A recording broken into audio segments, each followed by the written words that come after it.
अस्सलाम वालेकुम नाज़रीन, उम्मीद है आप खैरियत से होंगे। अल्लाह ताला हम सबको अपने हिफ्ज़-ओ-मान में रखे और हमें हर तरह की बीमारी से महफूज रखे। नाज़रीन, आज की इस वीडियो में हम जिस्म के एक तरफ होने वाला फ़ालज जिसको हेमीप्लेजिया कहते हैं, इसके बारे में बात करेंगे और इसकी वजूहात आपको बताएंगे और एंड पे इसका इलाज भी आपको बताएंगे। तो नाज़रीन, मेरे इस चैनल को सब्सक्राइब कर लें और बेल आइकॉन पर दबा लें ताकि मेरा और आपका राब्ता बहाल रहे। तो नाज़रीन, जहाँ तक फ़ालज का तल्लक है, हेमीप्लेजिया का तल्लक है, ये फ़ालज जो है ये जिस्म की एक तरफ होता है। ये पूरी बाईं साइड पे हो सकता है, पूरी दाईं साइड पे हो सकता है और बाज़ का इसका हमला जो है अगर वो बहुत शदीद हो तो ये जानलेवा भी साबित होता है, लेकिन अक्सर हालतों के अंदर ये इतना ज़्यादा ख़तरनाक नहीं होता और ग्रेजुअली ये रिकवर हो जाता है। इस मर्ज़ के दौरान ये होता है कि मरीज़ के जो मसल हैं, जो पट्ठे हैं, वो उसके कंट्रोल में नहीं रहते। वो अपनी मर्ज़ी से मरीज़ उनको हरकत नहीं दे सकता, उनको मूवमेंट नहीं दे सकता। इसमें जिस्म की एक साइड का जो मोटर फंक्शन है वो बहुत ज़्यादा डिस्टर्ब होता है और जो उसको शदीद नुकसान पहुंचता है। तो अक्सर औक़ात ये मर्ज़ जो है, फ़ालज का जो मर्ज़ है, ये दिमाग की ख़राबी की वजह से, ब्रेन डैमेज होने की वजह से होता है। तो शुगर इसकी एक बहुत बड़ी वजह है। शुगर चूँकि नर्व्स को और वेसल्स को बहुत ज़्यादा डैमेज करती है, तो नर्व्स के डैमेज होने की वजह से डायबिटिक न्यूरोपैथी जो है हो सकती है, आर्थरोस्क्लेरोसिस का मसला हो सकता है। दिमागी फ़ालज की वजह से ये प्रॉब्लम होता है। फिर सर पे चोट लगने की वजह से ये मसला होता है। असाबी निज़ाम की इन्फेक्शन की वजह से ये मामला होता है। एनियूरोसिस की वजह से और ब्रेन हेमरेज की वजह से, स्ट्रोक की वजह से, दिमाग के अंदर अगर क्लाट आ जाए तो उसकी वजह से ये मसला हो सकता है। अब हम बात करते हैं कि होम्योपैथी में इसका इलाज कैसे किया जाता है। तो नाज़रीन, सबसे पहली बात तो ये है कि होम्योपैथी में जो ट्रीटमेंट है वो सिम्पटम्स के मुताबिक होता है और हमने सिर्फ फ़ालज ज़्यादा आर्गन के सिम्पटम नहीं लेने होते, बल्कि मजमूई तौर पे मरीज़ के सिम्पटम लेने होते हैं।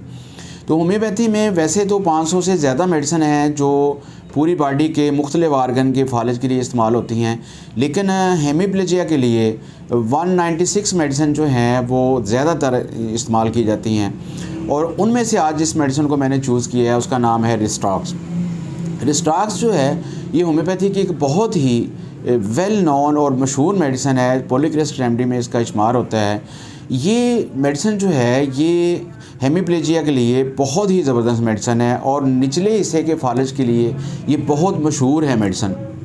अगर दाईं तरफ या बाईं तरफ का फ़ालज हो, ये दोनों साइड्स के फ़ालज के लिए, दोनों साइड के हेमीप्लेजिया के लिए इस्तेमाल होती है और इसे एंटीपायरेटिक जो है ना, पैरालाइटिक मेडिसिन जो है वो कहते हैं। होम्योपैथी के अंदर इसका बहुत ज़्यादा इस्तेमाल किया जाता है। तो इसकी ख़ास बात जो है वो ये है कि जो मुतासरा उज़्व होता है वो फ़ालज के दौरान ठंडा महसूस होता है, ठीक है। फिर नमी वाली जगह पे लेटने से अगर किसी मरीज़ को फ़ालज हो जाए, जैसे अक्सर औक़ात ऐसा होता है कि मज़दूर जो हैं वो काम कर रहे होते हैं, ओवर एक्सर्शन की वजह से भी ये मसला होता है, या भीग जाने की वजह से अगर किसी को फ़ालज हो गया हो, पसीने के दब जाने की वजह से किसी को फ़ालज हो गया हो, तो ये फ़ालज इस तरह का आम तौर पे मज़दूर लोगों के अंदर होता है जो कि ज़्यादा वर्जिश करते हैं, एक्सर्शन करते हैं, मेहनत करते हैं और उनको पसीना बहुत ज़्यादा आता है। तो वो अचानक अगर इस हालत में उनका जिस्म भीग जाए या वो नमी वाली जगह पे लेट जाएं तो उनको ये फ़ालज हो सकता है। इसी तरह बच्चों के फ़ालज के लिए ये बहुत मशहूर है।